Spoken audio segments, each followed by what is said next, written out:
Goeiemôre, Maandag 16 Maart 2026 en ek groet jou in die naam van Jesus vanoggend. Baie welkom en hartlik goeiemôre. Daar is twee geboortes wat in die woord tevoorskyn kom. Die wat uit water en gees gebore word. En u sal sê, maar hoe is dit moontlik? Miskien vra u dieselfde vraag as wat Nikodemus gevra het in Johannes 3. Maar ek wil graag net met u deel die volgende. Ons word uit water gebore, ons word uit die baar van ons moeder, waar God ons geskape het, en hy ons geken het, Jeremia 1 vers 5, voor ons eie ma of ouers ons geken het. Hy het ons daar ook geroep as profete vir nasies, profeteer hy deur die profeet Jeremia. Maar weet jy wat, dit is nie die enigste geboorte nie. Daar is ook 'n ander geboorte. En dit is 'n geestelike geboorte.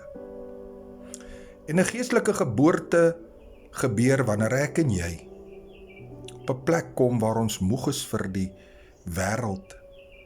En ons kies nie die Satan as ons vader nie, maar ons kies God as ons vader. Ons neem Jesus aan as die redder en die saligmaker van ons lewens. Ons kry hom lief met alles wat in ons is, in ons verstand, in ons harte, in ons denke, alles wat ons doen, het ons Jesus in lief. Want ons besef dat God het die wêreld so lief gehad, Johannes 3 vers 16, dat hy sy eniggebore seun gestuur het, om vir ons in te staan, sodat ons die ewige lewe kan beerwe. Ek wil vir u lees uit die Engelse AMP gedeelte, en ek lees vir u vers 3 en vers 5, van John 3. Jesus answered him, I assure you, most solemnly I tell you, that unless a person is born again, anew from above, he cannot ever see, know, be acquainted with the experience, the kingdom of God. Verse 5, and Jesus answers Nicodemus again, I assure you, most solemnly I tell you, unless a man is born of water and even the Spirit, he cannot ever enter the kingdom of God. Ezekiel 36 verse 25 to 27 speaks of that also. What is born from the flesh is flesh. Of the physical is physical. And what is born of the Spirit is spirit. Die Afrikaanse woord sê, voorwaar ek sê vir jou, as iemand nie weergebore word nie, kan hy die koninkryk van God nie sien nie.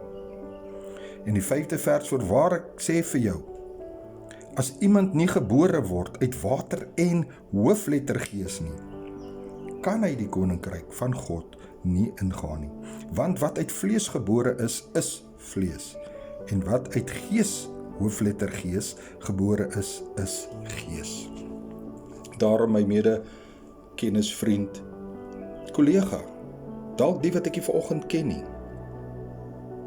Jy word nie net uit water alleen gebore nie. Daar is 'n geboorte, 'n wedergeboorte, wat van Jesus afkom, wat van God afkom. Sy genade was vir jou so groot, sodat jy, eendag wanneer Jesus kom, jou naam in die boek van die lewe opgeskryf is. Openbaring 20 vers 15. Ek los hierdie woord by u. Neem dit tot harte. Val op jou knieë voor die Here en sê, Here, hier is ek. Ek wil u die Here aanneem as my redder, my saligmaker, as my Here. Brood en water 5 minute woordbediening, seëngroete, en ek sê weer, Jesus is baie lief vir jou. Amen.